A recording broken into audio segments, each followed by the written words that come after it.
Howdy y'all, this here's the Christian Trucker, and this is my story. Episode 15. Now we left off talking about our building supply and some of our equipment, so I want to continue on there, but we're going to go into some of our people that I encountered through the years because of the building supply. It was a big part of my life. That's why it's going to get these two videos. First and foremost, we'll talk about Tommy. Tommy was probably just under 5 foot, had arms like Popeye. He was the most loyal guy you could ever meet. Me and him had a banter back and forth. He started out as labor and ended up coming in and working the counter and waiting on customers and stuff. He couldn't read real good, he couldn't spell real good, but he was awesome. I would come in the morning, he'd be drinking his coffee because he made it a point to always get there before me. It didn't matter. We opened at 6:30. It didn't matter if I got there at 5:30. He was going to make it a point to beat me to work. That was just the type of guy he was. He was great. And I would come in, he would say, "Good morning, asshole," and we would go back and forth, and it was, it was good times. It was good times with good people. Now, we provided breakfast and lunch for all of our hands every day. I mean, we had a huge wood stove in the store, and we would boil water on it for tea and coffee. We would bake potatoes on it, warm up soup, whatever, It was great. I used to love to stand by that wood stove. And the building was like, it had open rafters. So it got really cold in the winter. And we had a rat problem. We had rats that would run across them rafters, and we could sit in there from the counter and shoot the rats to try to keep the population down. And sometimes they would even leave a blood trail where we could find the bodies. It was awful if they ever got caught somewhere where we couldn't get them to smell. Oh man, it was horrible. But it was all in a day's work. It was pretty neat. I had a blowgun that I had got. See, my brother at some point took me to a gun show. My first gun show ever. I bought a firearm.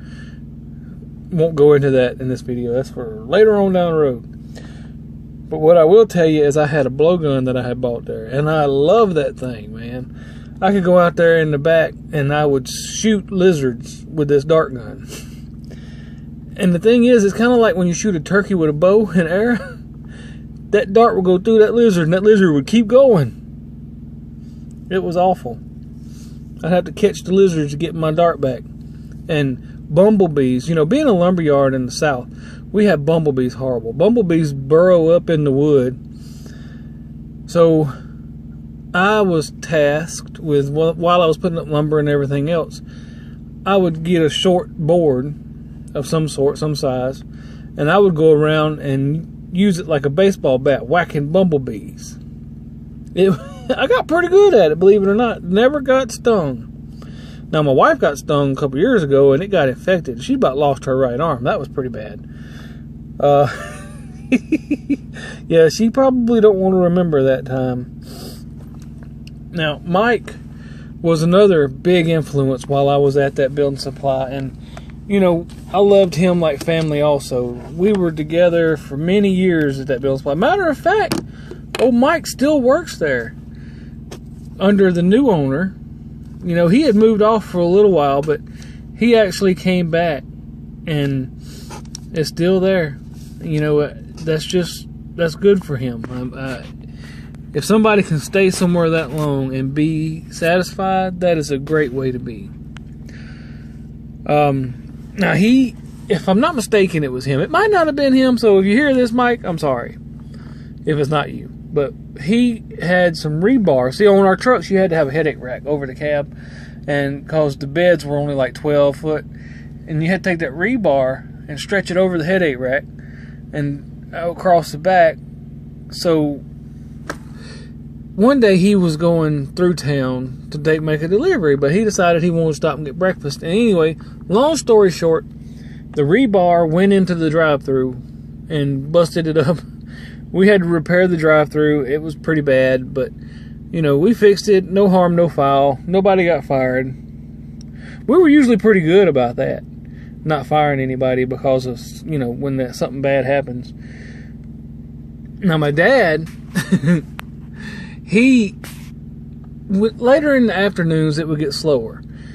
Well, he loved to fish. We had a lake not far from us. He would go and fish in the evening times with his friend Bob and Terry, and he was practice casting. And our building supply was divided by a highway. We had the north side, which was the new side, and the south side, which is the old side, which is where all the business took place. He was out front, and we had a power line that run right across the front parking lot. And he was casting, practice casting. Managed to hook the line over the power line and had to snap the line, and the bait was still hanging up around the power line. And my grandpa saw that, and man, you talk about aggravated. He was like, if y'all got enough time to play with them deadgum fishing gear, y'all got enough time to be sweeping slabs. And anyway, it was bad. But he got over it pretty quick, because not long after that we got audited by the IRS, and we used a CPA. So my dad wasn't worried at all. As a matter of fact, whenever the auditor came, my dad went fishing. Told everybody he was going fishing. If they needed him, don't call. And when Granddad confronted him about it, Dad's like, hey, that's why we pay a CPA. They can handle it without us. And that's just the way he was. He was a real relaxed guy. He didn't get stressed out about that type of stuff. Now, my grandpa, on the other hand, he always was stressed out about something happening and him losing his business or somebody getting hurt on his land. And it was not a real good way to be, but he was ambitious, and I got a lot of his ambition. That's what drives me, I reckon. But to have things and to live in constant worry about losing them, that's not a good way to be. But I guess that's why insurances are so expensive and they're so available, is because everybody worries about losing what they got. Now, the building supply was a really great thing for me, because I started out and I couldn't even lift a 40-pound bag of concrete. They had a little half bags, little fast setting half bags. I hardly could lift that when I started, but as the years went by, in my prime, I got to where I could put 2 80-pound bags on one shoulder and get my cousin to put 2 up, help me get 2 up on the other shoulder, because it's hard to do it with one arm. And I could tote that 320 pounds just about anywhere I needed to go. As far as that, I could tote sheetrock, put shingles on the roof, unload blocks. I mean, it was really good for my physical fitness. But through the years, I got more into the driving, and I stayed there for like 10 years. Started when I was 12, quit when I was 22, went to truck driving school. Next thing you know, I'm out here on the big road, and I'm not near about as fit as I used to be, but I am working on that. Now, we had a guy we hired. His name was Moose. Well, Moose was straight out of prison.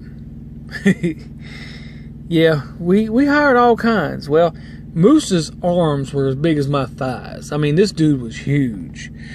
Well, in our 62 Ford, I wasn't old enough to drive it yet, so Moose got in it. We had loaded up a load of sheetrock, like 200 pieces to go up about 20 miles from the store. And Moose insisted that he knew what he was doing, and he throwed one strap in the middle of the load, and he wouldn't listen to me for nothing. I was trying to tell him you need more than that. Well, he just wouldn't listen. We get going down the road, and this guy pulls up beside us. Goes to pass us, as we thought. But what had happened is the wind had got under the front of the sheetrock and broke 4 pieces off, because they're attached together, and 4 of them flew back. The first 2 missed him, but the second 2 hit him on his windshield. And when it hit the windshield, the sheetrock just disintegrated, broke the windshield, basically came in on the man, and almost caused him to wreck. But luckily he didn't wreck, or he didn't die. And he just pulled up there and almost decided he wanted to fight Moose. But whenever, Moose kind of bowed up, the guy, he turned yellow. He turned yellow. Who wouldn't? I mean, Moose was huge. That's why they called him Moose. He was big as a moose. I mean, this dude, he could probably reach down with his hand and crush your skull. But he was cool, but he ended up getting put back in prison. Maybe he did crush somebody's skull. I can't remember. A guy named Brian we had that worked with us. He was naturally strong. He was just a little bit younger than me, but we hired him, and he was going with one of our other guys, just going across the highway, because like I said, it was a highway, a major U.S. highway that come in between our business. And they were going across the road, and this truck with pulling this little 16-foot trailer loaded down with scrap iron was coming down the hill and lost control. And by the time it got in front of our store, that trailer was at a 90-degree angle with that pickup. And all that steel hit the side of our 78 Ford with Brian and this other guy in it.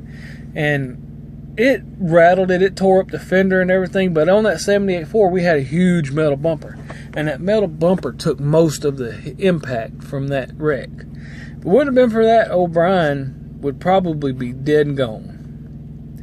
And you know, I liked OBrien, even though as we got older, he decided he didn't like me that much, and he quit talking to us. I don't know what that was about. Probably because, you know, some of his family were into drugs, and my family ended up getting into law enforcement, you know, and that kind of does drive wedges between you and your friends. But all that come later in other videos, maybe, if y'all continue to want to hear them. Now,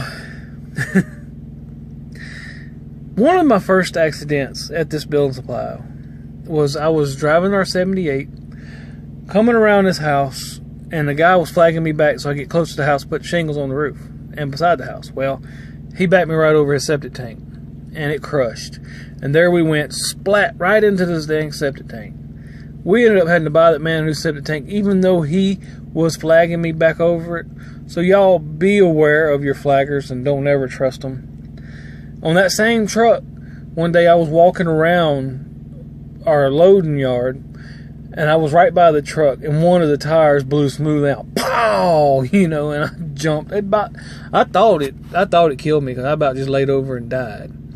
Right there. I mean, it just, I can't tell y'all how scared that it happened so quick. Now, one of our other trucks, I think it was the 72 short wheelbase, I had gone out on delivery with some sheetrock, and I was coming back, and when I managed to get parked at our store, me and Mike was walking around, and we noticed that on the axle, all but two of the lug nuts had sheared off. Somehow or another, we hadn't had no new tires put on or nothing, but they had loosened up and sheared off. When I parked, I only had two holding the axle on. I kind of think somebody came up and sabotaged it and loosened them all, because when I left that store, I know everything was right, because we checked them trucks religiously every day. Oil, everything. Because as a small business, that's what you have to do. Your equipment can make you or break you. But I dodged a bullet on that one. Now, when the new guys took over, they bought a brand new, well, it might have been a couple years old. It was a Chevrolet 1-ton dually with a flatbed on it, and it took them a while to get the headache rack. I didn't really like the tires that was on it, but we went out to a job site, and I picked up a nail, and on the way back, it was raining, and that tire had lost all its air, and I didn't even know it. And next thing I know, I'm spinning around, going backwards downhill, mud going over the windshield, and I backed up basically into a big old tree. Didn't hardly hurt the truck. I was really blessed, because I crossed lanes of traffic and everything. I could have been dead, and everybody else with me. You know, the good Lord watch out for me on that one. I won't never forget that day. And lastly, we're going to talk about Ernest. Ernest was the guy that came in with the new company, and he had owed the new owner a lot of money because they worked in the putwood business. Well, he thought he knew everything. He was going to run the forklift and unload some trucks. Well, he managed to push 2 bundles of lumber off of the other side of the 18-wheeler while he was trying to get one off of this side. It took him a while to pick up that mess because we were too busy to stop and help him. He told me some other nasty stories, but I'm not going to go into all that, you know. But that's enough of that for now. So God bless, and we'll catch you on the next ride, people. Thanks for watching.